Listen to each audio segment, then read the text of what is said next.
Dios los bendiga, hermanos. Señor, te damos gracias por el privilegio de estar en tu casa, mi Dios, de poder acercarnos a tu trono de gracia sin reserva, mi Dios. Te damos gracias por tu sangre, Señor Jesús, que nos cubre y nos renueva. Pedimos, mi Dios, que tú alumbras tu palabra en esta tarde para cada uno de nosotros, que podamos escuchar, mi Dios, recibir y crecer a través de la luz de tu Espíritu y su palabra.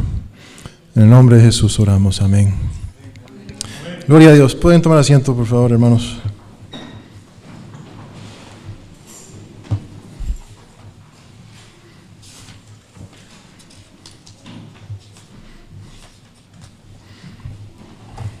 Felicidades a todos los padres en esta tarde. Yo sé que hemos estado disfrutando todos juntos. Yo creo que algo que cada padre puede sentir y notar es, creo que cada uno tiene un deseo de poder dar a sus hijos todo lo que ellos quieren.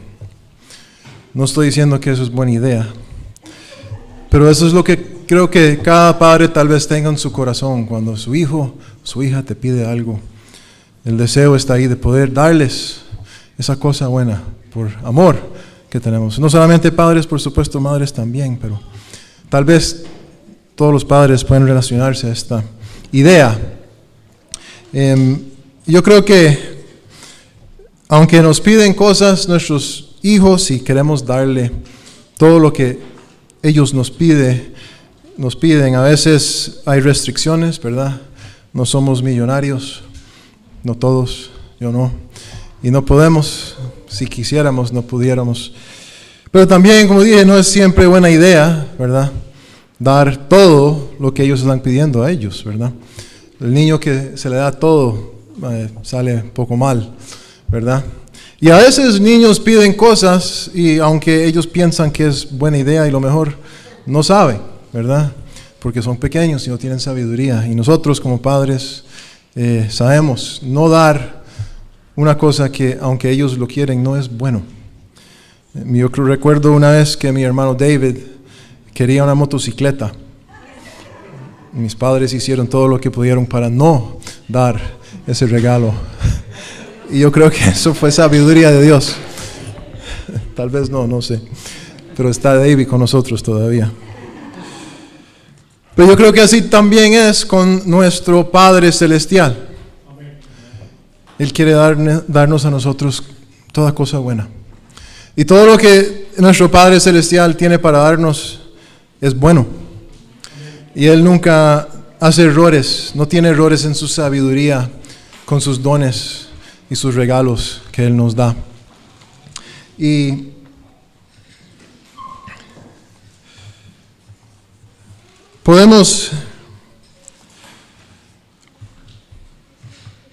Jesús habló de esto una vez, cuando Él estaba dando tal vez sus palabras más famosas en el monte que Él estaba dando, el sermón del monte. Y Él habló de esto. Y vamos a comenzar juntos leyendo eso. Vamos a leer en Mateo capítulo 7.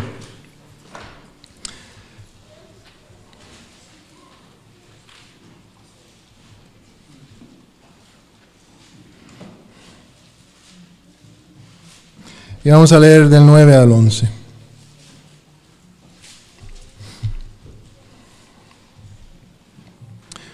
Mateo capítulo 7, 9 al 11. ¿O qué hombre hay entre vosotros que si su hijo le pide pan, le dará una piedra? O si le pide un pescado, le dará una serpiente? Pues si vosotros, aun siendo malos, sabéis dar buenas dádivas a vuestros hijos, ¿cuánto más vuestro Padre que está en los cielos dará cosas buenas a los que le pidan? Amén. Dios solo tiene cosas buenas para darnos.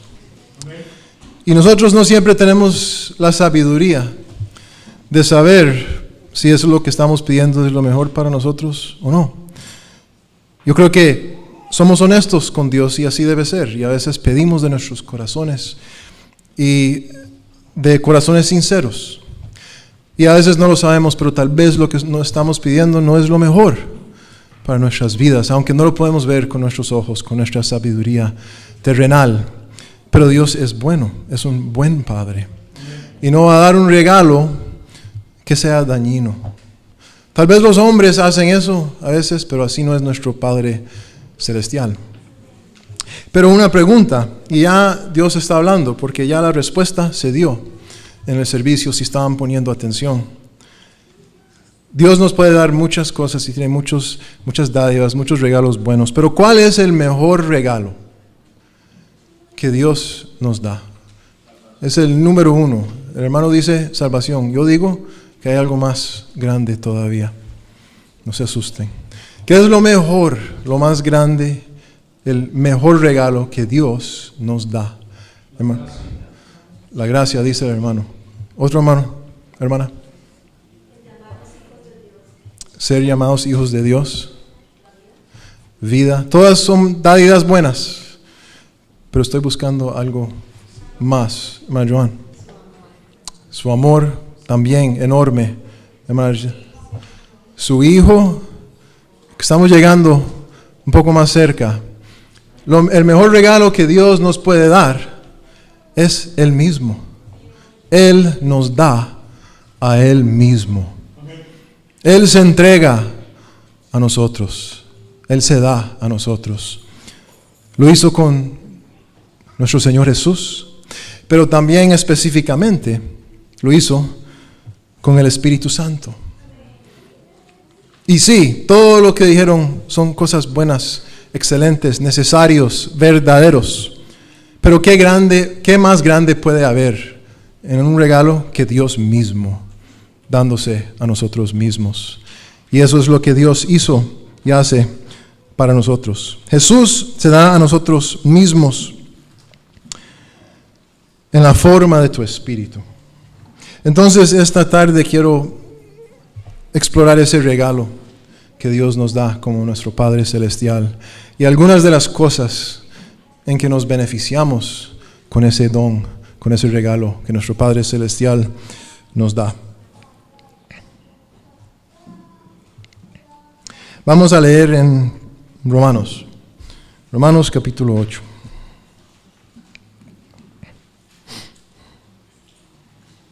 Y vamos a leer versículos 5 al 8. 8. Romanos 8, 5 al 8.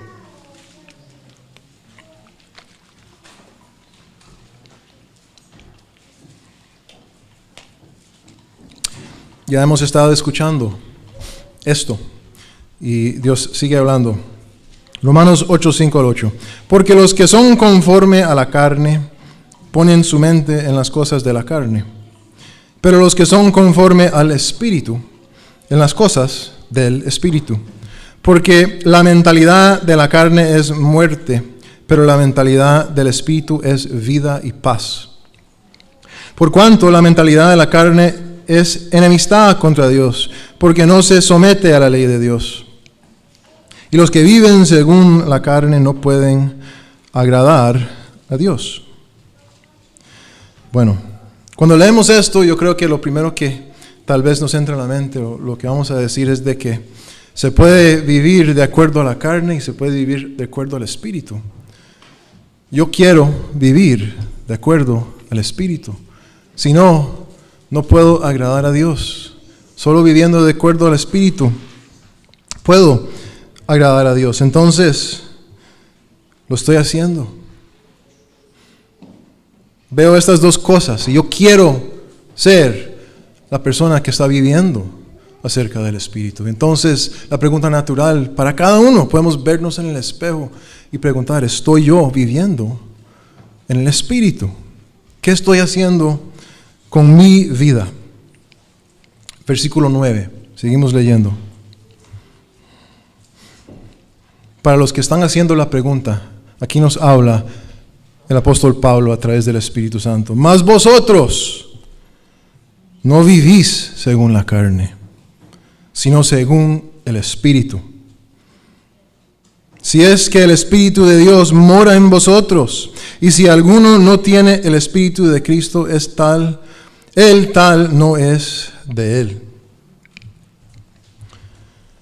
Bueno, en el principio del versículo dice, ustedes no somos de los que viven en el Espíritu. Pero dice, ¿quiénes son los que no viven en el Espíritu? Los que tienen el Espíritu morando en ellos. Entonces pasamos de la pregunta, ¿estoy viviendo en el Espíritu? Y tenemos una respuesta, pero viene otra respuesta. ¿Está el Espíritu viviendo en mí? Esa es la clave. El Espíritu tiene que estar viviendo en mí para yo decir que estoy caminando en el Espíritu, para poder caminar. No es posible agradar a Dios sin el Espíritu. ¿Y por qué? Porque es imposible caminar de acuerdo al Espíritu si no tenemos a Dios viviendo en nosotros. Nosotros no tenemos el poder en nuestras manos para vencer nuestra mentalidad, nuestra carnalidad pecaminosa. No lo tenemos nosotros mismos. En esa batalla siempre perdemos, siempre fallamos. Solo con el Espíritu de Dios morando en nosotros es que podemos ser diferentes. Solo el Espíritu de Dios nos da el poder de ser diferente, de vencer a esa mentalidad, a esos deseos pecaminosos que plaga toda la humanidad. Entonces, si el Espíritu Santo está viviendo en mí, puedo decir sí a esa pregunta. Pero yo no sé ustedes, hermanos, yo puedo decir, por mí mismo por lo menos, que a veces caminando en esta vida, viviendo nuestras vidas, yo siempre estoy haciendo lo bueno delante de Dios. Y fallo, y hago errores. Y a veces fallo en cosas que he fallado tantas veces. Y he batallado. Y lo he puesto tal vez en mi mente atrás. Pero viene otra vez el monstruo. Y me siento que he perdido esa batalla. Y en esos momentos uno se pregunta, ¿por qué? ¿Por qué hice eso? ¿Por qué hice eso otra vez? Yo sé la experiencia que tuve, yo sé la victoria que tuve, yo sé el perdón que recibí, y yo sé que esto no es bueno. Y aún otra vez caí en esta cosa. Y uno se comienza a dudar. Usted lee palabras así y dice que voy a caminar en el Espíritu si tengo el Espíritu en mí. Pero eso no fue caminar en el Espíritu. Entonces, ¿qué? ¿A dónde estoy? ¿Estoy bien? ¿Está el Espíritu en mí o estoy equivocado? Y comienzan a entrar dudas en nuestras mentes de quiénes somos, de nuestra identidad en Dios, de dónde estamos parados. Y el enemigo quiere poner dudas en nuestras mentes. Ahí es donde él se mueve libremente. Ese es su espacio favorito para caminar, en las dudas que usted mantiene en su cabeza. Pero la mejor manera de combatir dudas, como hemos también escuchado ya, es la verdad. La verdad de la palabra de Dios, esa espada de doble filo, que no solo corta, gracias a Dios, al enemigo que viene de afuera, sino gracias a Dios, tiene esa otra cortada para mí, para cortar donde necesito ser cortado. Y viene esa verdad de Dios y coge esa duda, y si ponemos atención y meditamos y oramos, corta esa duda donde no debe estar y nos recuerda de la verdad de Dios. Vamos a leer un poco de la verdad de Dios, de la verdad acerca de quién somos nosotros, acerca del Espíritu de Dios, para que cuando entren esas dudas, hermanos, si usted los ha tenido, yo digo que yo sí los he tenido, usted puede traer esto a su mente, esa espada en su mente, la palabra de Dios. Leamos en Efesios capítulo 1. Efesios capítulo 1. Y vamos a leer 13 y 14.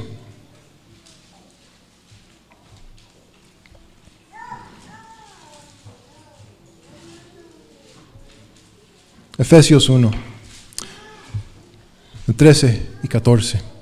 En él también vosotros, habiendo oído la palabra de verdad, el evangelio de vuestra salvación, y habiendo creído, fuisteis sellados también en él con el Espíritu Santo de la promesa, el cual es las arras de nuestra herencia, con miras a la redención de la posesión adquirida para alabanza de su gloria.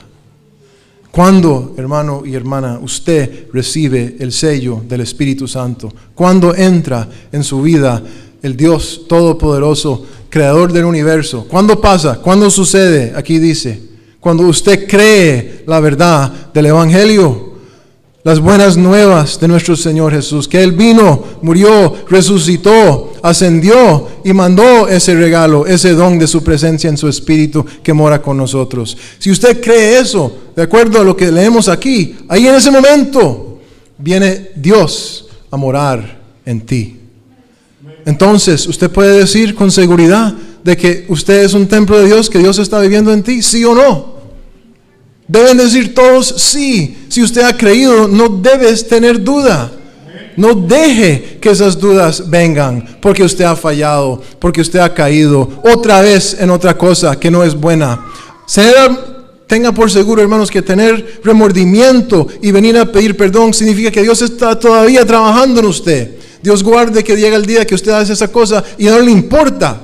Ese es el día temeroso que usted tiene que preocuparse. Pero mientras usted se arrodilla y se arrepienta y se siente en su corazón ese deseo de arrepentirse y volver a Dios, Dios está obrando en ti. Y saque esas dudas de su mente, porque ese día cualquiera fue que usted puede recordar donde usted creyó y dijo, sí, Jesús es mi Señor, el Rey de los Reyes, el Señor de los Señores. Cuando usted dijo eso, usted se hizo templo de Dios. Y sigue siendo templo de Dios. Dios no deja su territorio de sus manos fácilmente. Él no lo suelta. Él no viene a comprar territorio e irse a otro lado y dejarlo solo. Él no nos deja solo. Él es celoso para todo lo que es de Él. Nosotros somos su posesión. Y Él no permite que nada tome a nosotros de sus manos. No dudemos. Cuando creímos, fuimos marcados, fuimos sellados por el Espíritu Santo. Un depósito de un futuro venidero, hermanos, donde las dificultades y las fallas y los dolores no van a existir. Y no vamos a tener que llorar por tristeza. Pero no sé, tal vez van a haber lágrimas, pero de gozo en el reino de Dios delante de su presencia. Yo no sé. Pero de tristeza y dolor no va a haber. De fallo, de miedo, de duda, ya no va a existir. Eso va a ir a la tumba con muerte en sí y ya no va a salir otra vez. Leamos 1 Corintios 6, 19 y 20.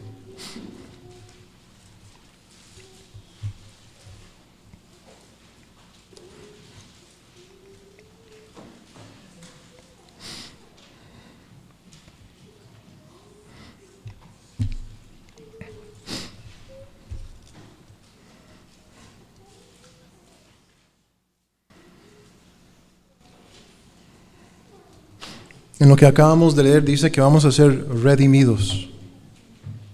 En un sentido hemos sido redimidos por la sangre de Cristo. Pero yo no sé ustedes, hermanos y hermanas, cuando yo levanto mi mirada y veo el mundo alrededor nuestro, a veces las cosas se ven muy mal. Hoy, en muchos sentidos, se ve mal. Hay muerte, hay tristeza, hay dolor. Y hay aquellos que dicen, ¿a dónde está Jesús? ¿A dónde está Dios?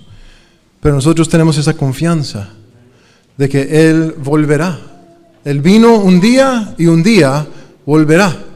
Y nosotros estamos existiendo en ese tiempo especial y único en la historia del mundo entre la primera y segunda venida de nuestro Señor Jesús, que es diferente a todos los otros tiempos. Un tiempo en que ya el reino de Dios está marchando y está llegando y está creciendo, así como esa grano de mostaza que hace más grande y más grande. Y un día todo lo malo y todo lo feo y toda la muerte se va a hacer más pequeño y más pequeño hasta que ya no existe más. Y ahí es donde estamos viviendo nosotros, hermanos. En ese tiempo en medio de los 2 siglos. Y cuando hay 2 siglos, esto ha pasado en la historia. Había el siglo de la piedra y después el siglo del hierro, ¿verdad? Y no fue que un día se acabó el siglo de piedra y el próximo día comenzó la siglo de hierro, ¿verdad? Iba menguando un siglo. Y mientras va menguando un siglo, el otro siglo va creciendo. Hasta que ya el otro siglo no existe y solo existe el siglo nuevo. Así es el tiempo en que nosotros vivimos. El tiempo de esta historia, de este siglo está menguando. Y el tiempo venidero, el siglo venidero, está creciendo. Y tenemos esa esperanza y esa mirada. Y así como esa imagen de redención que se usa en ese pasaje, cuando alguien compra algo y es de ellos, un terreno, algo así, un día van a volver para lo que compraron, lo que es de ellos. Y esa es la imagen que tenemos. Somos redimidos, pero vamos aún a ser redimidos cuando nuestro Señor Jesús vuelva. Primera de Corintios 6, 19 y 20. Una pregunta. ¿O no sabéis que vuestro cuerpo es santuario del Espíritu Santo, el cual está en vosotros, el cual tenéis de Dios, y que no sois vuestros? Porque habéis sido comprados por precio. Glorificad pues a Dios en vuestro cuerpo y en vuestro espíritu, los cuales son de Dios. Nosotros somos posesión de Dios. Ya no pertenecemos a nosotros mismos. Dios pertenece a cuerpo y espíritu, ambas cosas. Y cada vez usted como yo, que se está haciendo un poco más viejo todos los días y le duele más cosas todos los días, no parece que el cuerpo es de Dios, parece que el cuerpo es de la tumba o va para allá. Pero es cierto, sí, tal vez va para la tumba, pero va para la tumba así como Jesús fue para la tumba, en cuando Él salió de la tumba otra vez. Y esa es nuestra esperanza, esa es nuestra promesa. Un día nuestros cuerpos que sí se están derrumbando enfrente de nuestros ojos, vamos a ser vestidos por un cuerpo nuevo, un cuerpo eterno, así como el cuerpo de Jesús. Esta pregunta que hace Pablo, ¿no sabéis que sois el templo de Dios? Él no está anunciando algo nuevo a los corintios. Él les está preguntando, ¿qué? ¿Se olvidaron? Ustedes saben esto, ¿por qué están actuando así? ¿Cómo van a tratar sus cuerpos, sus espíritus en esta manera? ¿Cómo van a hacer las cosas que están haciendo que no son agradables a Dios? ¿No sabe que Dios vive adentro de usted? Que usted es el templo, usted es un templo a donde quiera que usted va. ¿Quiere saber dónde está Dios? Véase en el espejo. Él está en ti y en mí, en cada uno de nosotros. Esas son las lenguas de fuego que vimos en Pentecostés. Cuando vino el Espíritu, no de una distancia, no en una montaña temerosa y terrible donde no queríamos acercarnos más, sino adentro de nosotros, encima de nosotros mismos, llenos de ese viento del Espíritu Santo, llenando cada uno. Ahí estamos nosotros, hermanos, en esa historia de Pentecostés podemos conectarnos directamente, un linaje directo de ese lugar hasta hoy, con personas, mujeres y hombres llenos del Espíritu Santo, templos de Dios. No se ha quebrado la cadena de la presencia de Dios en esta tierra. Él es fiel, Él es fiel.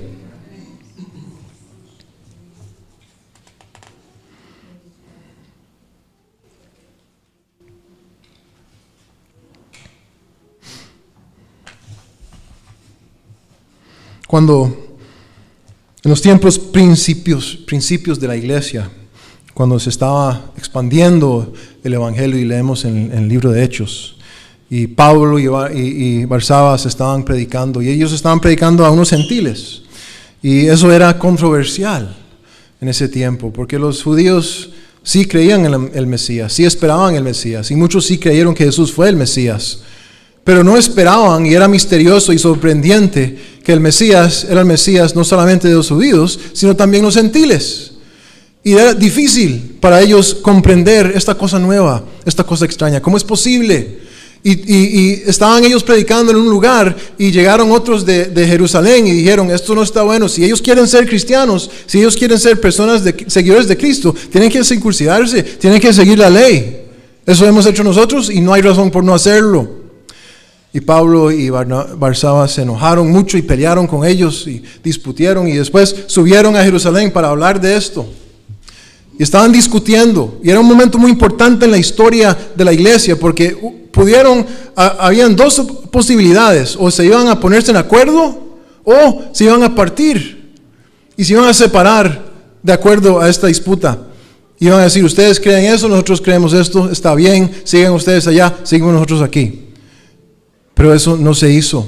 Hablaron, dieron testimonio y estaban en mutuos, juntos, entendidos de que sí, los gentiles eran parte de la familia de Dios. ¿Y cuál era la evidencia? Cuando ellos estaban hablando, Pedro se paró, Pablo se paró y dijeron, yo sé que ustedes están diciendo, yo sé que la ley de Moisés es bueno y es necesario y todo eso, yo entiendo, pero algo pasó. Y por esa cosa no puedo negar de que los gentiles son verdaderamente parte del pueblo de Dios. ¿Qué fue esa cosa? ¿Qué fue esa cosa? ¿Qué pasó cuando Pedro fue a Cornelio, el centurión? Llegó, comenzó a hablar y después ¿qué pasó? Se cayó el Espíritu sobre ellos y ellos comenzaron a hablar y testificar y profetizar ahí en medio. Gentiles.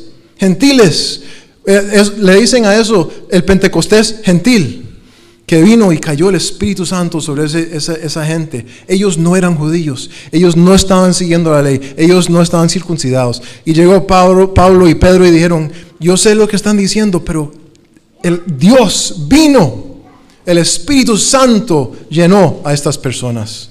Entonces son parte de la familia de Dios. No podemos pelearnos con Dios si Dios dice que ellos son parte de la familia. ¿Cuál es la evidencia? ¿Cuál es el sello? ¿Cuál es la prueba? Es el Espíritu Santo. Por eso somos posesión de Dios, porque Él mora adentro de nosotros. Vamos a leer en Romanos otra vez. Romanos capítulo 8. Y vamos a seguir con los versículos 10 y 11. Estamos aprendiendo, recordándonos de los beneficios de este regalo de nuestro Padre Celestial a Él mismo en la forma de su Espíritu. Versículos 10 y 11. Pero si Cristo está en vosotros, el cuerpo en verdad está muerto a causa del pecado, mas el Espíritu viva a causa de la justicia. Y si el Espíritu de aquel que levantó a los muertos a Jesús habita en vosotros, el que levantó a los muertos a Cristo Jesús vivificará también vuestros cuerpos mortales por medio de su Espíritu que habita en vosotros. ¿Qué beneficio tenemos por el Espíritu que mora en nosotros? Vida eterna. Aunque muramos, ahí ese no va a ser nuestro fin. Ahí no vamos a quedarnos. No fue el fin en la Pascua original cuando Jesús se murió, y cuando nosotros muramos y nos entierran un día, tampoco va a ser el fin, tampoco va a ser el final. Así como la tumba de Jesús quedó vacía un día, así quedará vacío nuestra tumba un día como seguidores de Jesucristo. Y la evidencia, la prueba es el Espíritu que mora en nosotros. Amén. El Señor de la muerte fue vencido en el Calvario, y Dios robó a su arma más potente, a esa cadena el cual el enemigo usaba para encadenar toda la humanidad. Esa era la cadena que él hacía así a todos los humanos, y por todos los humanos temer es la muerte. Eso es lo que él tenía sobre nuestras cabezas, pero Jesús le quitó eso de sus manos.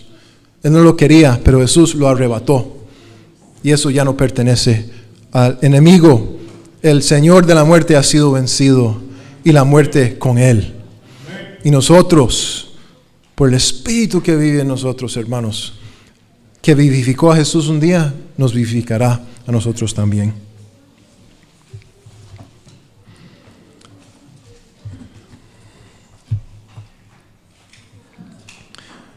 Hay muchas cosas que podemos leer en la palabra de Dios para ver qué es el Espíritu para nosotros.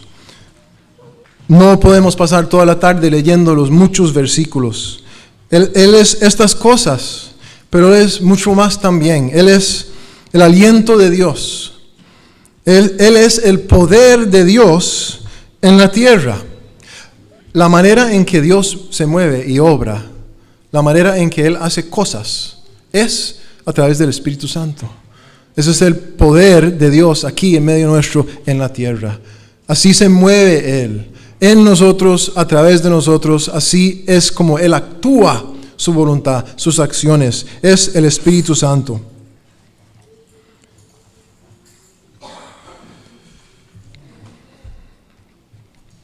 Ahora, hemos revisado qué significa este regalo para cada uno de nosotros. Lo hemos visto en una manera personal. Que es este don, este regalo de nuestro Padre Celestial, el mejor regalo que Él nos puede dar. Pero podemos hacer otra pregunta entonces, si sabemos cuál es el regalo y qué es y cómo funciona. La pregunta que podemos hacer es, ¿por qué nos da este regalo? ¿Por qué fue que el Espíritu Santo nos fue dado? ¿Por qué? ¿Cuál es la razón que nos dio? ¿Cuál es el propósito? Y para entenderlo vamos a escudriñar dos cosas. Primero, la idea de que el don, el Espíritu Santo, el don nos da dones. El don nos da dones. ¿Están entendiendo? El don, el Espíritu Santo, nos da dones. 1 Corintios, capítulo 12.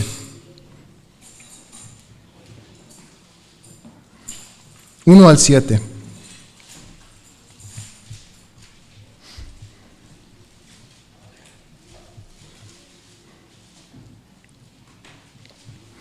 Primera Corintios 12, 1 al 7. En cuanto a los dones espirituales, no quiero, hermanos, que estéis en la ignorancia.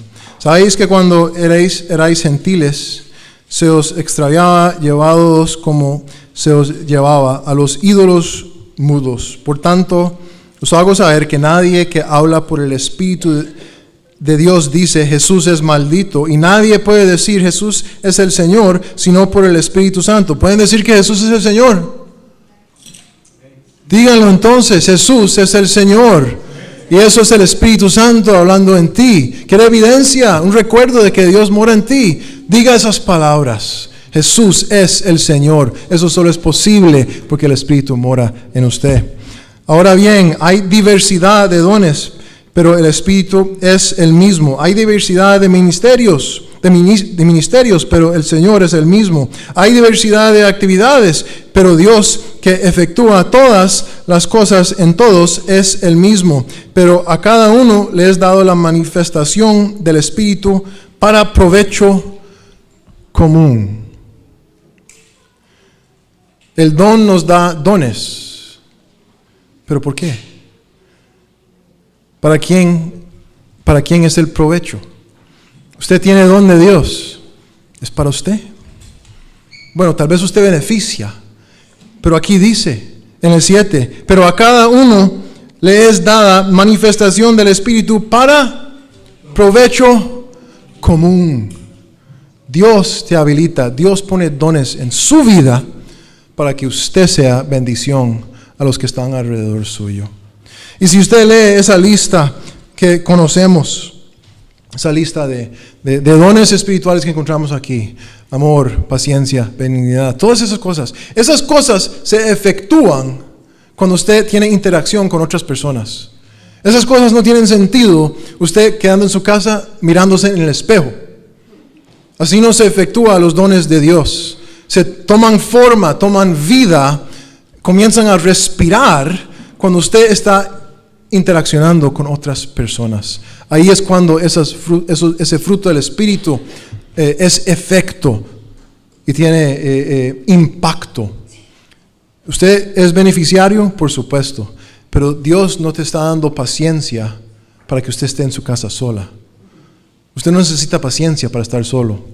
Usted necesita paciencia cuando está sentado a la par de alguien y te están molestando y usted quiere salir corriendo. Ahí es cuando usted necesita paciencia. Ahí es cuando usted necesita que el Espíritu Santo haga algo en su vida. Cuando usted se enoja, cuando alguien te molesta, solo el Espíritu Santo puede hacer que gozo nazca en su corazón en medio de las dificultades. Es un gozo que viene cuando usted tiene interacción con otras personas. Todos estos dones, hermanos, Dios los da para el beneficio del cuerpo. Para eso es que Él da los beneficios. Y habla al final de este capítulo. Hay un problema en el pueblo de Corintios. Están peleándose por los dones, que hablar por lenguas, lo hacemos, no lo hacemos, yo lo hago, usted no lo hace, y están peleándose. Y Pablo habla aquí y le explica que sí, los dones son buenos y es bueno quererlos, pero hay algo más importante sobre eso, que es el amor. Y después pasa el capítulo que sigue, pasa todo el capítulo hablando del amor. Y el contexto de ese capítulo de amor tiene que ver con los dones. Si hablo lenguas angelicales y todas lenguas y no tengo amor, de nada sirve.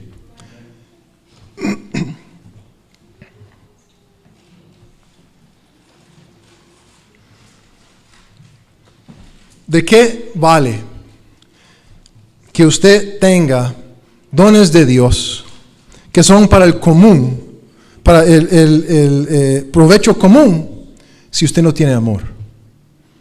¿De qué uso va a ser usted para el provecho común si usted no tiene amor? Tenga todos los dones que usted quiera, todas las habilidades, usted no va a ser movido en su corazón de ser provecho para su hermano y su hermana si el amor no está moviendo en su corazón. Por eso lo principal, lo amor, lo que él dice que es algo más grande y mayor que se debe buscar primero, es el amor. Y es en amor que tiene que fluir todos esos dones del Espíritu Santo para el provecho común. El don da dones. También el don, yo mezclé muchas cosas, perdón. Yo estaba hablando de Gálatas. Pero el don da fruto también. Y ya hablé y mencioné un poco del fruto. Hay dones y hay fruto del Espíritu. Pero las dos cosas lo conocemos y las dos cosas vienen ¿de dónde? Del Espíritu Santo. Y las dos cosas, ambos son para beneficio del cuerpo. Nosotros tenemos, y es bueno que queramos tener más de Dios y más experiencias del Espíritu Santo. Muy bueno, pero tenemos que dejarnos estar pensando en una manera completamente personal. Y que es para nosotros. Yo quiero más del Espíritu para mí. Nosotros necesitamos más del Espíritu para los que están alrededor nuestro. Aprender a poner los demás encima de nosotros mismos. Hacer nosotros número 2. Hacer todos los demás número 1. Eso fue el ejemplo que Jesús nos dio. Él vino no para ser servido, pero para servir. Y Él, que merecía ser servido, vino para servir. Y así debemos ser nosotros. Y eso, hermanos, solo lo podemos hacer a través del Espíritu Santo. Solo podemos poner a otros primero. Solo podemos humillarnos. Solo podemos perdonar a las ofensas cometidas contra nosotros en nombre de la unidad del cuerpo a través del Espíritu y la obra del Espíritu. Si no tenemos el Espíritu, nos partimos. Si no tenemos el Espíritu, no va a pasar lo que pasó en Jerusalén. No se van a unir, se van a separar. Y es una historia muy triste ver. Desde ese momento de victoria, había muchos momentos de fracaso en toda la historia de la iglesia. Y las muchas veces que las iglesias se han partido, se han separado, se han dividido por diferencias. En vez de decir, tenemos esto diferente, pero vamos a mantenernos juntos por amor mutuo, para provecho mutuo, dicen lo contrario. Y no debemos ser copartícipes de esa mentalidad.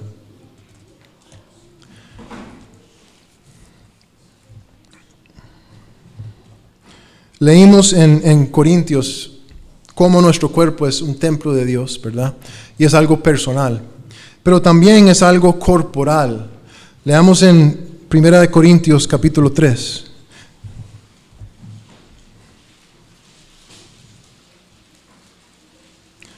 Versículos 16 y 17.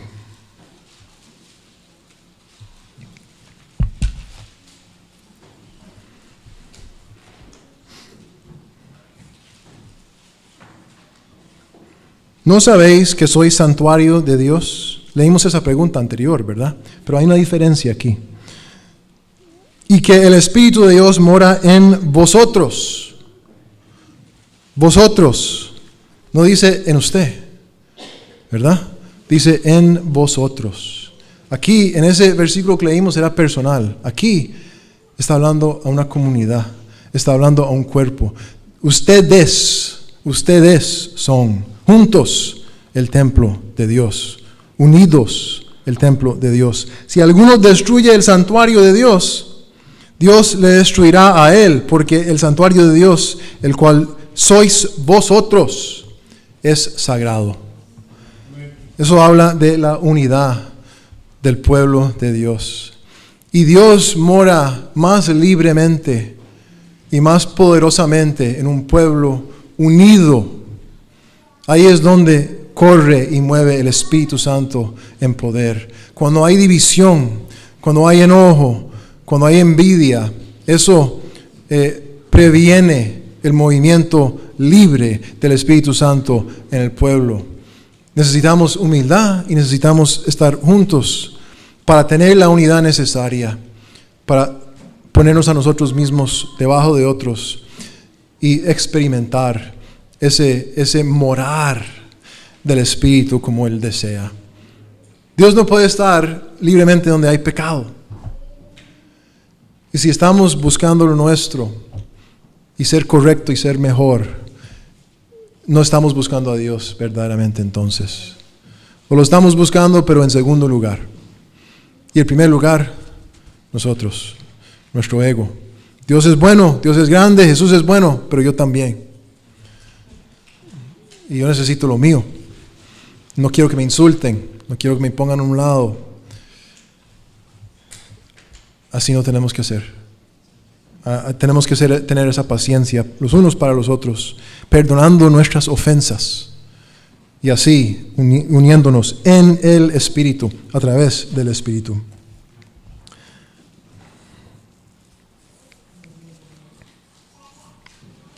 Quiero, para terminar, leer ese pasaje que leímos de las palabras de Jesús al principio, en el Sermón del Monte, donde Jesús habló. Se encuentra en otro lugar también. Quiero leer esa versión, que hay unas cosas más que se agregan y quiero escudriñarlo juntos. Para terminar, Lucas capítulo 11.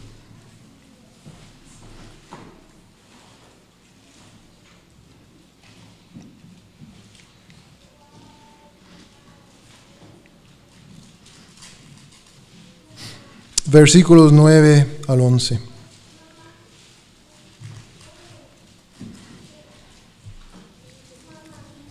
Expande un poquito a lo que leímos anteriormente, pero es el sermón, es Jesús hablando otra vez.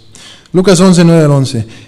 Y yo os digo, pedid y se os dará. Buscad y hallaréis. Llamad y se os abrirá. Porque todo aquel que pide, recibe, y el que busca, halla, y el que llama, se le abrirá. ¿Qué padre de vosotros, si su hijo le pide pan, le dará piedra? ¿O si pescado, en lugar de pescado, le dará una serpiente? ¿O si le pide un huevo, le dará un escorpión? Estoy siguiendo, sigan. Pues si vosotros, siendo malos, sabéis dar buenas dádivas a vuestros hijos, ¿cuánto más vuestro Padre Celestial dará qué? El Espíritu Santo a los que se lo piden. ¿Usted tiene el Espíritu Santo en usted? Todos deben decir sí. ¿Pero necesitas más del Espíritu en su vida? Todos debemos decir sí también. Yo necesito más del Espíritu. Yo necesito más de la presencia de Jesús en mi vida. Y el primer paso es reconocerlo. Y muy bien si lo reconocemos. Pero después de reconocerlo, pongámonos a buscar, a tocar y a pedir. Y aquí dice que si pedimos, Dios responde a esa oración. Si usted necesita más del Espíritu en su vida, hermanos, pida más del Espíritu. Arrodíllese diariamente. Pídele a Dios que te llene de tu Espíritu una vez más y más todos los días. En un sentido como extraño, cuando nosotros tenemos nuestra experiencia con Dios y nos llena por algo que no entendemos exactamente, si nos apartamos de Dios, algo se va vaciando. Nos vamos enfriando y necesitamos de nuevo ese calor de la santidad de nuestro Dios, de nuestro Padre Celestial. Tenemos que acercarnos a esa zarza que arde pero no se quema. Necesitamos más, quitar nuestras sandalias y reconocer que estamos y podemos estar parados sobre tierra santa y podemos estar en la presencia de Dios y recibir. Y de fuego viene agua en una manera extraña, el Espíritu, y nos llena. Y no solamente nos llena, pero dice que nos llena y nos sigue llenando. Y nos sigue llenando hasta que brotamos nosotros mismos. Y la palabra dice que nosotros somos fuentes de agua viva. Nosotros somos partes de donde fluye el Espíritu, donde brilla Dios a otras personas. En esa imagen increíble en el libro, en profecía, en el libro profético de creo que es Zacarías, donde hay esa visión del templo. ¿Cuál es? Ezequiel. Siempre confundo a Ezequiel y Zacarías. Ezequiel, donde él tiene esa visión del templo de Dios, ¿verdad? Y él está en medio, enfrente del templo, y él ve, ustedes lo conocen, está saliendo un poco de agua, ¿verdad? De la puerta del templo, un poquito. Y él va caminando y va siguiendo el poco de agua. Y cuando se aleja del templo, él mira y ha crecido. Y ya no es un poquito de agua, se está haciéndose como un río pequeño. Y va siguiendo caminando y ahora el agua le llega a las rodillas. Y sigue caminando y ahora le llega hasta el cuello. Después es un río grande y enorme que él no puede cruzar. Y alrededor de ese río hay árboles que no menguan, donde hay fruto que no perece, y las hojas de esos árboles son buenos para sanidad. Yo creo que esa es una visión no del futuro, un día de algo físico que va a pasar. Yo creo que esa es una visión de lo que comenzó a pasar con nuestro Señor Jesús, cuando Él se murió en el Calvario y cuando ese templo, la vela se partió y comenzó a fluir ese Espíritu Santo de ese hecho. Y cada año que pasó, cada siglo que ha pasado, cada década que ha pasado, ha entrado más personas y han sido llenados del Espíritu Santo y ellos se han convertido en fuentes de agua viva que comienzan a entrar a ese río, y ese río se hace más grande y más grande, con más personas y más personas que están llenándose del Espíritu, y el Espíritu fluye más y más a través de esas personas. Usted y yo, hermanos, estamos en ese río, somos partes de ese río de Dios, donde fluye el Espíritu. Y si quiere más, oremos, que nuestro Padre bueno sabe darnos cosas buenas. Y esta es una oración que sí es de acuerdo a su voluntad. Amén. Dios les bendiga, hermanos.